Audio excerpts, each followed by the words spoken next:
June 1944. The Philippine Sea.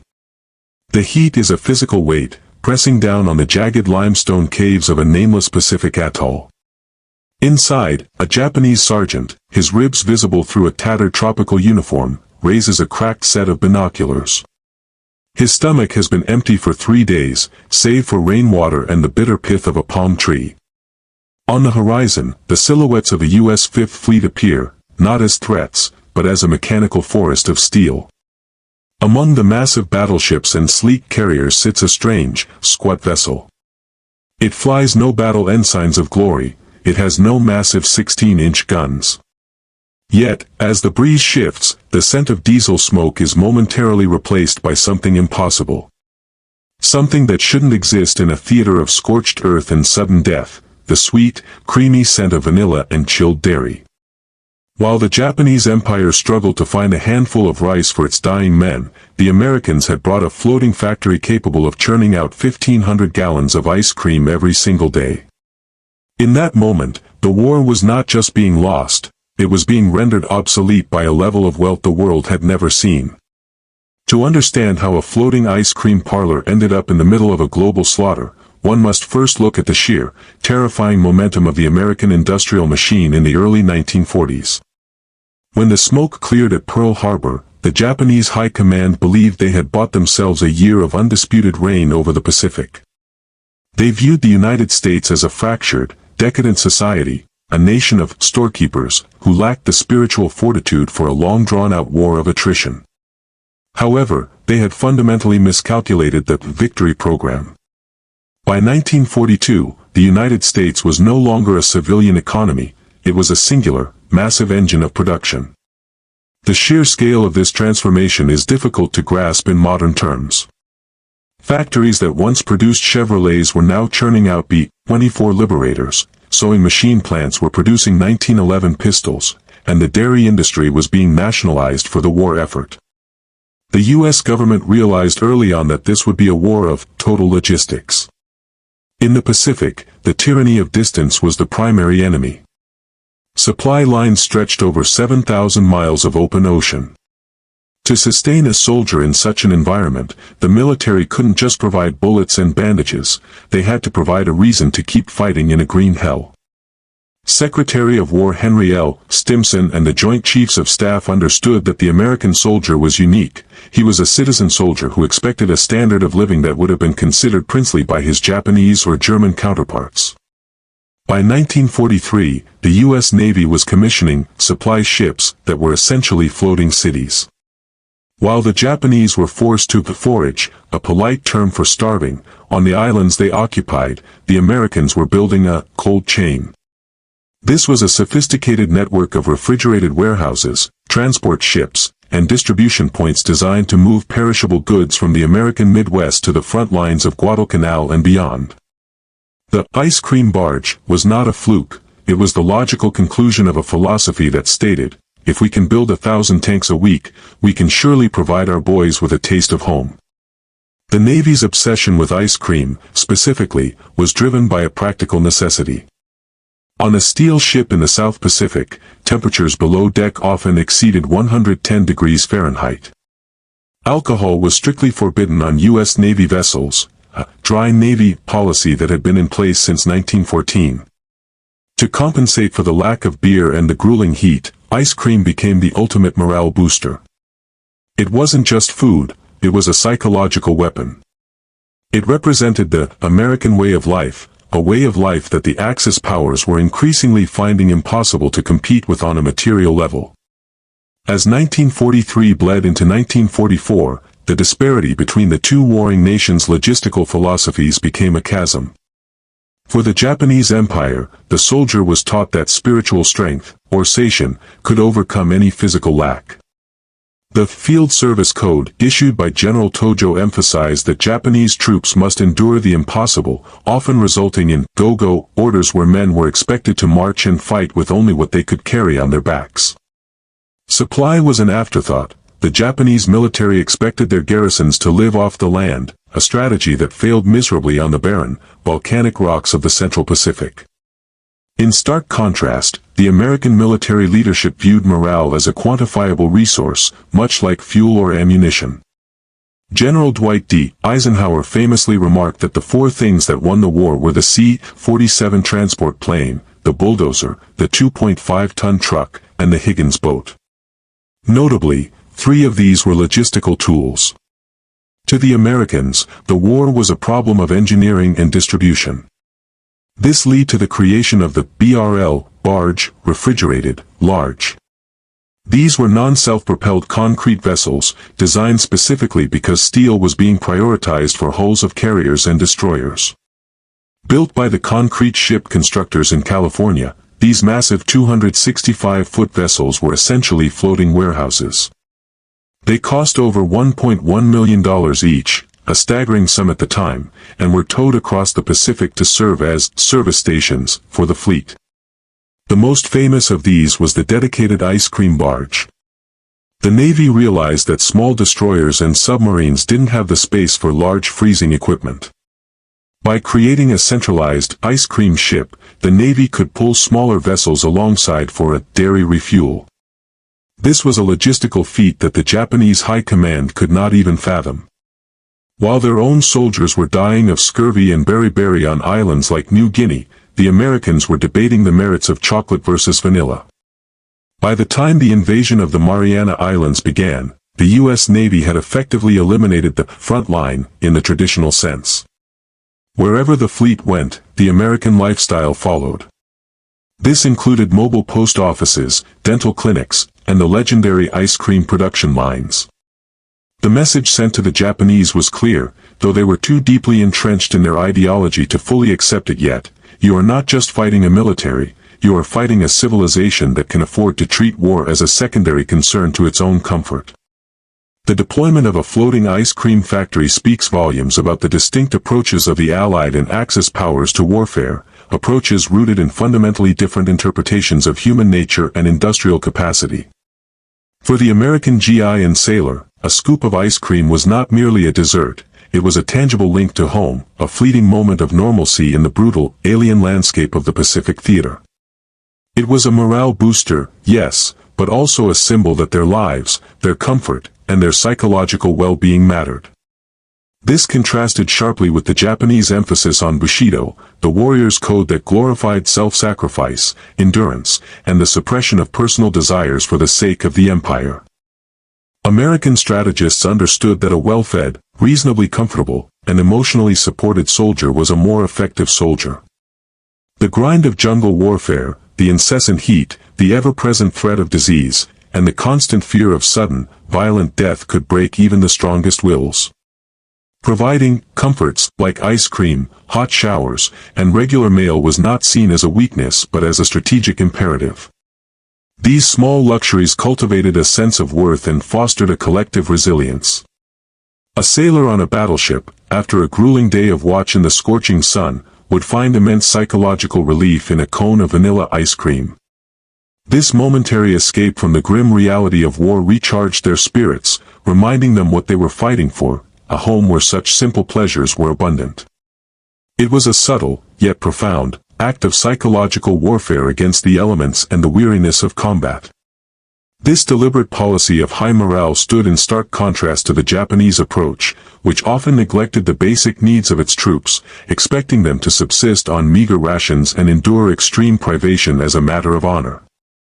While seemingly a trivial luxury, the ice cream barge represented a tactical masterstroke of logistical prowess. The U.S. Navy faced the unprecedented challenge of projecting power across the largest ocean on Earth. Every major invasion, from Guadalcanal to Okinawa, required meticulously planned supply lines that stretched thousands of miles. The ice cream barge, often a concrete vessel towed by a tug, embodied the core tenet of American tactical logistics: the ability to bring anything to anywhere at any time. This wasn't just about moving ammunition and fuel, it was about moving an entire mobile support infrastructure that allowed warships to stay at sea for months without returning to port. The ability to produce 1,500 gallons of ice cream daily meant that the fleet's smaller ships, which couldn't carry their own ice cream plants, could still receive regular deliveries. This freed up crucial time and resources that would otherwise be spent sailing back to a major base for reprovisioning. It meant American fighting men were consistently at peak operational readiness, physically and mentally, while their Japanese counterparts faced a slow, agonizing death by starvation and disease on isolated islands. This tactical advantage, built on an unparalleled supply chain, allowed the U.S. to maintain relentless pressure on the Japanese, driving them back island by island. The creation of the ice cream barge was a solution to a desperate shortage of high-grade steel. By 1944, every scrap of steel was earmarked for the hulls of the new Essex-class carriers and Iowa-class battleships. To solve the problem of mobile refrigeration, the U.S. Navy turned to an ancient material, concrete. These barge, refrigerated, large vessels were feats of engineering, despite their utilitarian appearance. The concrete was poured into massive molds, creating a hull that was surprisingly buoyant and incredibly resistant to the corrosive salt spray of the Pacific. Inside, these ships were a maze of ammonia-based cooling pipes and massive electrical generators. The specialized ice cream barge featured a production line that would have been the envy of any American city. It utilized a continuous process freezer that could churn out a gallon of ice cream every few seconds. This wasn't just a kitchen. It was an industrial food processing plant afloat.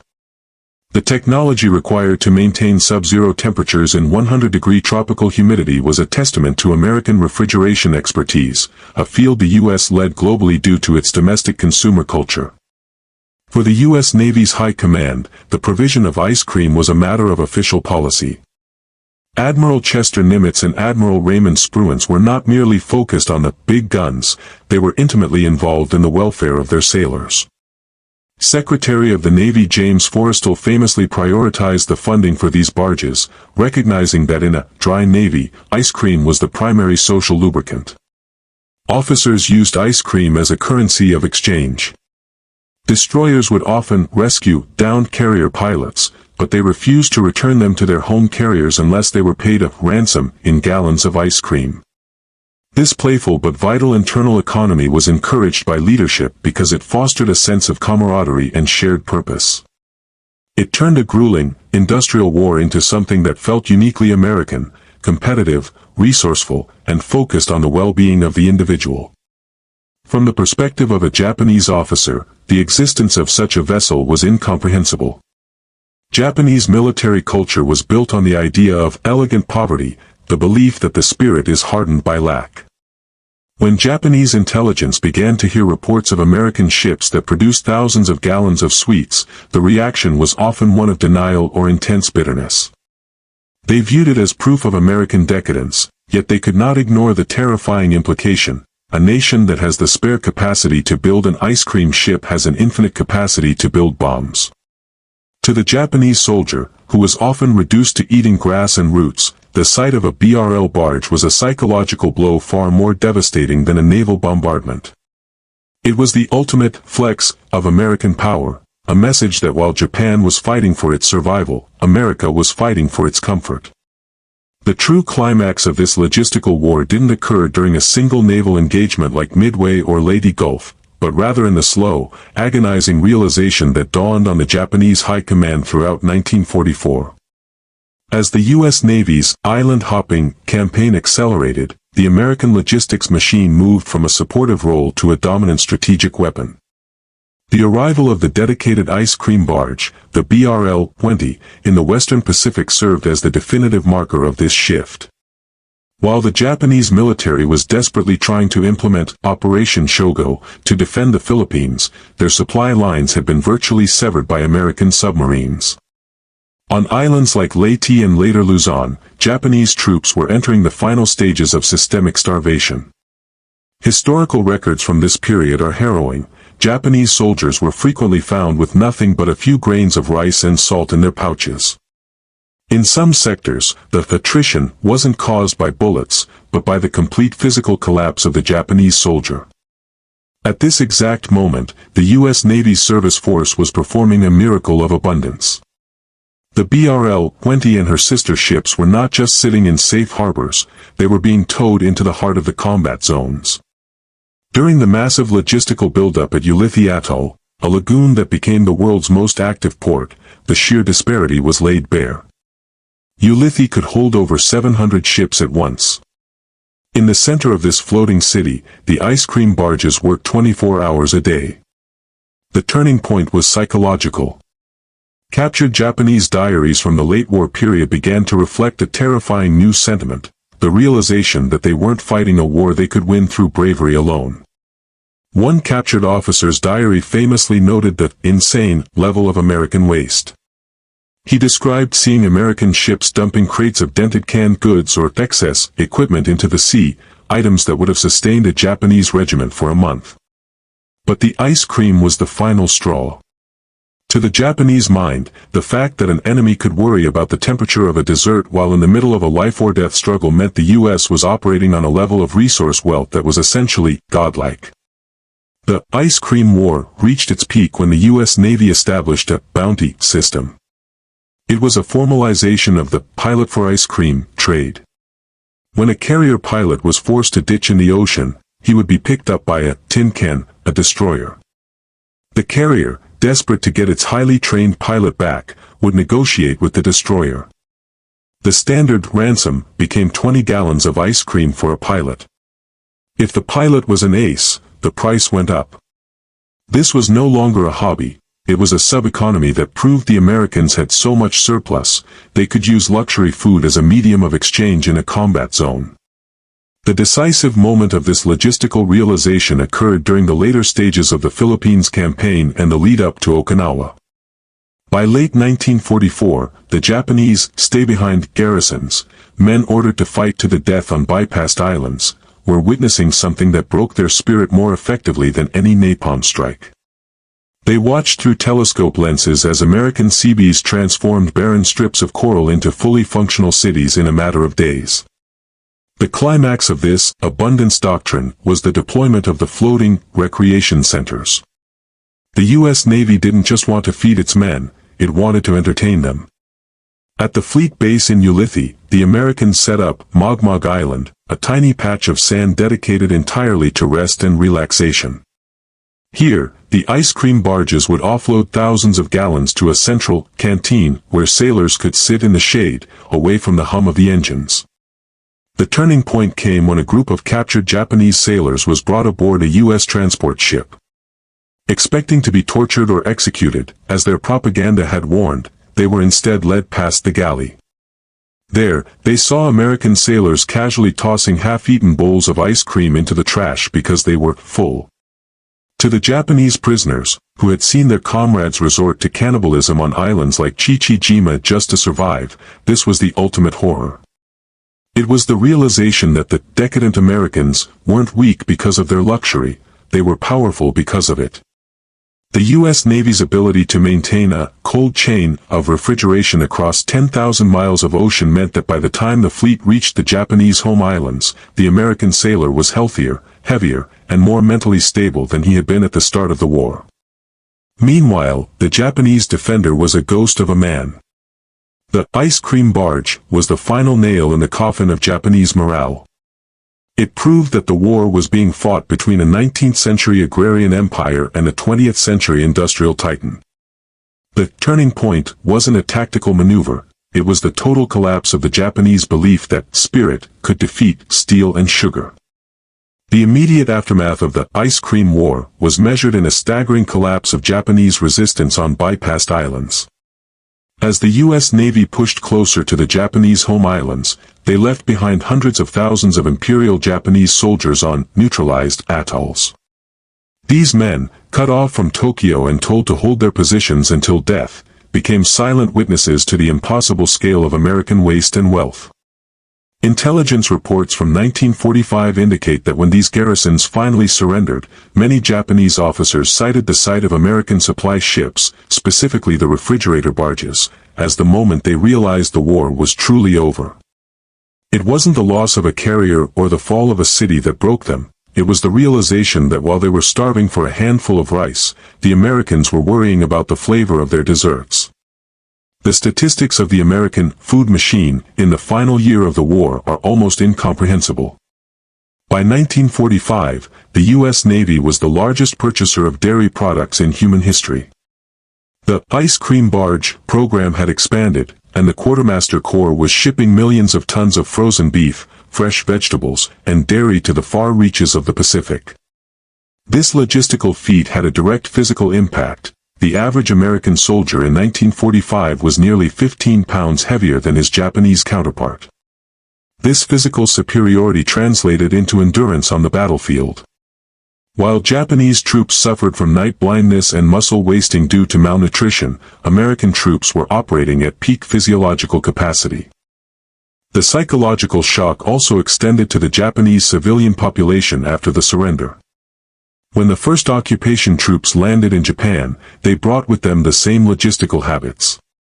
They shared chocolate, canned peaches, and yes, ice cream, with starving Japanese children.